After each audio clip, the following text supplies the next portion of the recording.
कम से कम 70 से 80% लोगों के अंदर एंटीबॉडीज़ हों, और या तो इन्फेक्शन से या फिर इंजेक्शन से या फिर आप कह सकते हैं कि वैक्सीन से, यानी कि कम से कम 80% लोग अगर एंटीबॉडीज़ में हैं तब जाके इस कोरोना वायरस का जो संक्रमण है वो लगभग समाप्त हो जाएगा। लेकिन आपको पता है कि पॉपुलेशन इम्यूनिटी के लिए कुछ समस्याओं का समाधान भी हमें करना पड़ेगा। जैसे पहला है टाइम लिमिट। टाइम लिमिट का मतलब क्या है?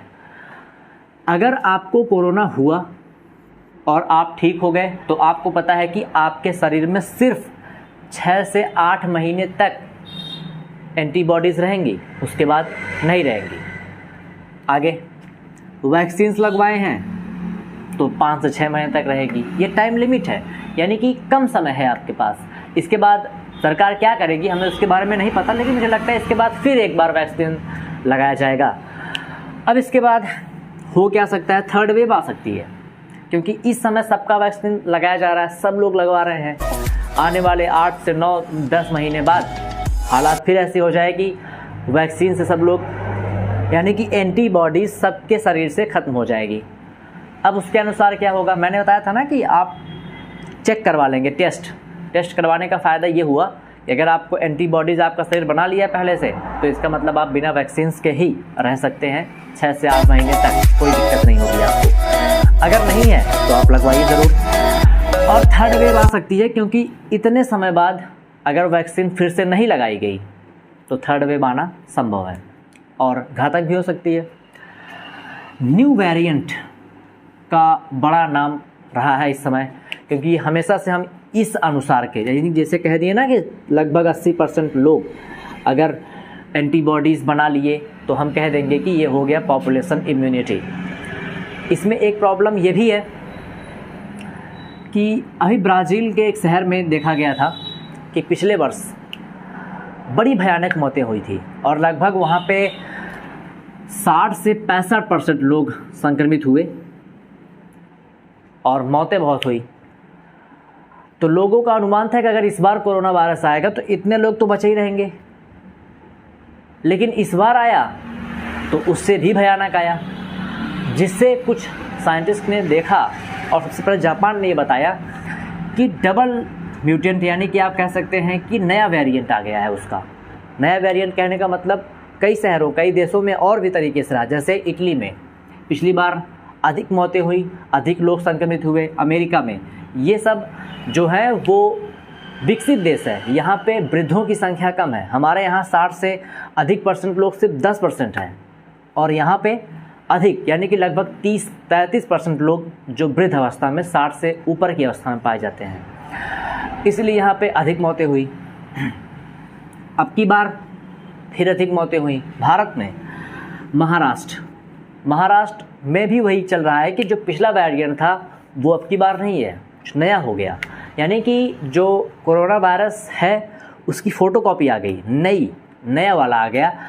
यानी कि जब तक नया वेरिएंट आता रहेगा तब तक समस्याएं हमारे पास अधिक रहेंगी। अधिक रहने का मतलब क्या, उस नए वेरिएंट पर हमारा वैक्सीन काम कर रहा है, और अगर कर रहा है तो ठीक है, नहीं कर रहा है तो प्रॉब्लम बढ़ सकती है। लेकिन कुछ वैज्ञानिकों का कहना है कि नए वेरिएंट पर भी वैक्सीन्स का इफेक्ट उतना ही पाया जाएगा जितना पुराने पर रहेगा। तो आगे तीसरा है वैक्सीन राष्ट्रवाद। इसका मतलब तो आपको पता ही है, जिसके पास वैक्सीन है सबसे पहले वो लगाएंगे अपने देश को, और अगर नहीं लगाएंगे अपने देश को तो प्रॉब्लम बढ़ेगी। जैसे भारत की हम बात कर लेते हैं, भारत वैक्सीन कुछ अफ़गानिस्तान, म्यांमार और बांग्लादेश में दे दिया, नेपाल में दे दिया, तो उसके लिए विपक्षी पार्टियों ने बड़ा हंगामा किया। करना भी चाहिए, ठीक है, आपके देश में लोग मर रहे हैं और आप वैक्सीन दूसरे के यहाँ सप्लाई कर रहे हैं, गलत बातें गलत हैं। सरकार को अपने देश के बारे में सबसे पहले, और लगभग सभी देश अपने देश में ही देखेंगे। बेहतर है कि राष्ट्रवाद के नियम को ना फॉलो किया जाए और लगभग सभी देशों को बचाने का प्रयास किया जाए, सभी देशों में वैक्सीन की सप्लाई दी जाए। अन्य देश का मतलब सभी देशों में, अन्य सभी देशों में, अपने देश के अलावा भी सभी देशों में आप वैक्सीन सप्लाई की सुविधा को रखें अगर आप उस लायक हैं तो। क्योंकि कुछ ऐसे देश हमारे पास हैं जो गरीब, अफ्रीकन कंट्री में जो गरीब देश हैं और भी जो गरीब देश हैं उनके पास ना साइंटिस्ट हैं, ना ही उनके यहाँ वैक्सीन बनाई गई है, तो उन्हें कहाँ से मिलेगी। तो कहने का मतलब गरीब देशों को भी आप वैक्सीन दीजिए और अन्य देशों को आप वैक्सीन उन्हीं को देंगे जिससे आपको फ़ायदा होगा। गरीब से तो किसी को फ़ायदा होने वाला नहीं है, तो गरीब देशों को भी वैक्सीन दिया जाए। बेहतर रहेगा वैक्सीन के राष्ट्रवाद को हटाकर अपने देश के साथ साथ उन सभी देशों को वैक्सीन दे जिनको उनकी ज़रूरतें हैं। तो कहने का मतलब ये है पॉपुलेशन इम्यूनिटी के लिए समस्या।